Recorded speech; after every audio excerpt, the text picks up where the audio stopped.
এয়া হ'ল যোৰহাটৰ ৰঙাজানৰ দেও নামঘৰ।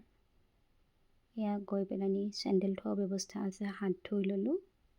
তাৰ পাছতে ইফালে চাকি জ্বলাই ল'লোঁ, সকলোৰে মংগল কামনা কৰি, ঘৰখনৰ মংগল কামনা কৰি এয়া চাকি জ্বলাই ল'লোঁ। মনটো যেন কিবা এটা খুব বেছি ভাল লাগে। যেতিয়া নামঘৰ মন্দিৰলৈ যোৱা হয়, মনটোৱে যে কিবা এটা শান্তি পায়। এইপিনে ইয়াত ৰঙা ফিটা বান্ধিব পাৰি, গছত বান্ধিব পাৰি, বহুতে ইয়াতো বান্ধিছে গ্ৰিলবিলাকত। ইয়াত নামঘৰৰ মাজভাগতে এই কাছজনা আছে, দেখি খুব বেছি ভাল লাগে।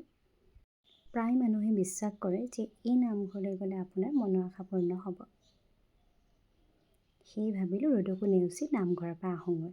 এয়া প্ৰসাদ চেসাদ লৈ নামঘৰৰ পৰা উভতিলোঁ।